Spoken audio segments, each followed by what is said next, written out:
নারায়ণগঞ্জ জেলার বিভিন্ন স্থানে হিজড়া যেন এক আতঙ্কের নাম। রাস্তাঘাট, বাস, ট্রেন, ব্যবসা প্রতিষ্ঠান, বাসাবাড়িতে যেখানে সেখানে মানুষকে জিম্মি করে হাতিয়ে নিচ্ছে লাখ লাখ টাকা। আর বিভিন্ন উৎসবকে কেন্দ্র করে আরও বেপরোয়া হয়ে উঠেছে তারা।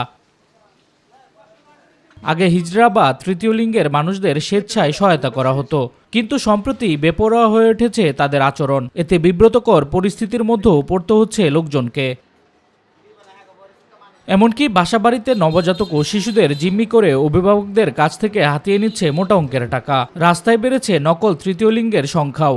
অনেক যুবক আয়ের সহজ পথ খুঁজতে মেয়েদের মতো পোশাক পরে নেমে পড়েছেন রাস্তায়। প্রতি সোমবার দিন আসে দোকান তোলে, এই যে ঈদের বাজার একজনের 500, 300, 400, মানে একজন একটা বাজার ধরে। তো এই 200টা দেওয়ার পর না এটা পোষণ, আবার একটা সামান লাগবে, এটা লাগবে, মানে বহুত কিছু ইতিহাস করে।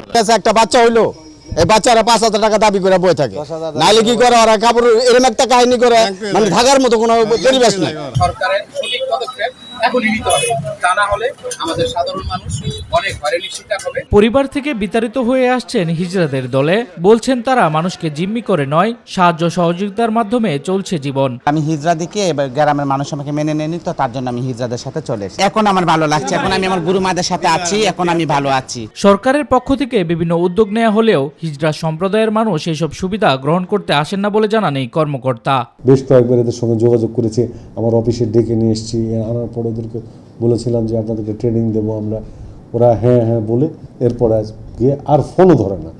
শৃঙ্খলা বজায় রাখতে এদের বিষয়ে কঠোর হয়ে পরামর্শ দিয়ে কর্মসংস্থানের ব্যবস্থার তাগিদ দিলেন সংশ্লিষ্টরা।